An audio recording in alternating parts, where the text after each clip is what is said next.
Ich glaube, von unseren Besuchern ist hier noch nie irgendjemand weggegangen und hat gesagt, ich bin nicht putenverliebt. Und das ist natürlich das größte Ziel, was wir verfolgen, dass die Tiere halt wirklich zeigen können, wer sie sind. Sie sind kein Putenbrustfilet, sind einfach krasse Persönlichkeiten, die wirklich so ein großes Herz haben. Und hinter jeder Putenbrust schlägt einfach dieses riesengroße Herz.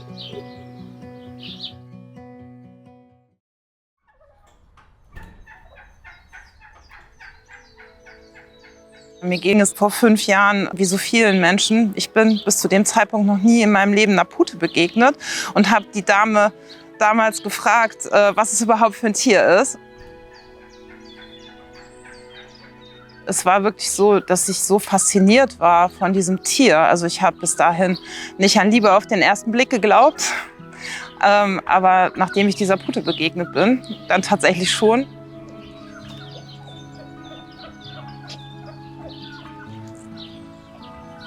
Diese magische Begegnung hat wirklich dazu geführt, dass wir heute all das machen mit dem Lebenshof und die Begegnungen mit den Tieren. Die ersten 4 Puten haben wir dann von einem Bauernhof gekauft. Und die haben halt wirklich mein Leben absolut verändert. Also auf einmal hatte man Tiere, die so unsichtbar sind für viele Menschen, mit denen wir spazieren gehen konnten, die nicht anders waren als ein Hund. Wir schützen Hunde und Katzen und Puten sind so anhänglich wie ein Hund, individuell und besonders wie eine Katze.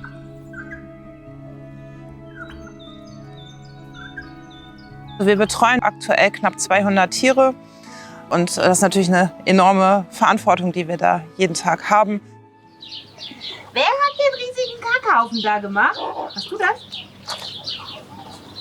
Ich glaube schon, oder?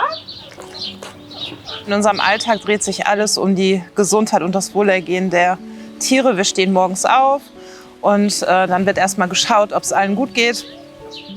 Gerade bei den überzüchteten Mastputen und Masthühnchen ist es ja so, dass es doch immer mal wieder Krankheiten gibt und die müssen dann natürlich sofort erkannt werden und behandelt werden. Wir versuchen das so strukturiert wie möglich zu gestalten, dass wir einen relativ normalen Alltag haben. Aber einen Alltag, wie man den im normalen Sinne hat, haben wir mit dem Lebenshofleben nicht.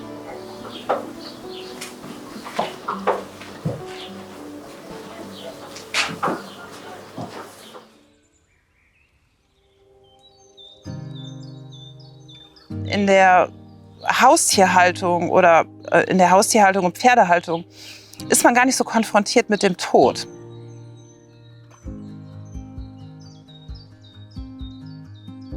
Das ist wirklich mit den industriell gezüchteten Tieren ist es eine ganz andere Geschichte. Also der Tod ist viel näher mittlerweile an einem dran, als es früher der Fall war, weil diese Tiere einfach so überzüchtet und so krankheitsanfällig sind, dass es durchaus auch mal sehr schnell gehen kann.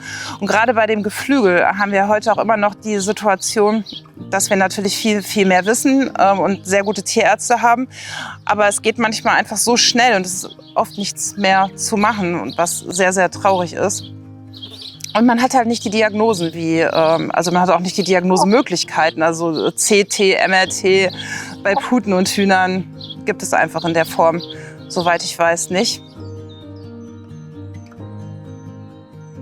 Mit dem Tod kann ich tatsächlich auch gar nicht umgehen. Und das sind auch die schlimmsten Entscheidungen, die man hier treffen muss. Und ich glaube, ich bin auch manchmal zu spät mit meiner Entscheidung, ein Tier gehen zu lassen, weil ich immer denke, es passiert jetzt noch ein Wunder oder wir schaffen es irgendwie.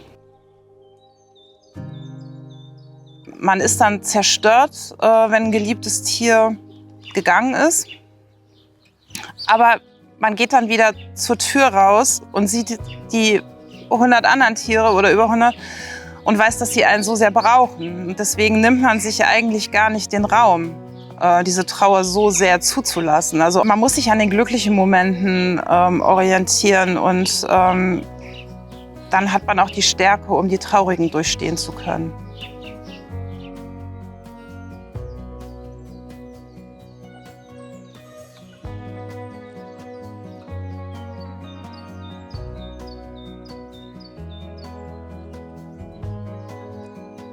Wenn ich mit Leuten spreche, die noch zweifeln, ob Veganismus der richtige Weg für sie ist, sie aber Tiere sehr lieben, dann möchte ich nur den Leuten mitgeben, dass auch die Tiere, die für uns unsichtbar sind, genauso große Persönlichkeiten sind wie die Tiere, mit denen wir jeden Tag zu tun haben, wie Hunde, Katzen. Und nur weil wir ihr Leid nicht sehen, ist es doch da und viel größer, als wir es uns jemals vorstellen könnten.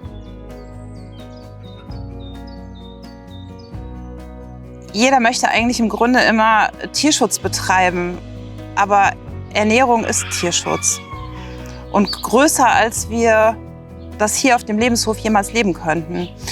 Also wenn alle Menschen versuchen würden, sich bewusst, vor allem pflanzlich zu ernähren, könnten wir viel mehr Tiere retten, als es Lebenshöfe jemals könnten. Und deswegen ist Ernährung, gerade im Nutztierbereich, wenn es das Wort überhaupt geben darf, das A und O. Und jeder hat es in der Hand, Tiere zu schützen. Weil auch wenn man jetzt vielleicht nicht in der Lage ist, sich 7 Tage in der Woche pflanzlich zu ernähren, so ist jeder Tag, den man sich pflanzlich ernährt, ein guter Tag für die Tiere.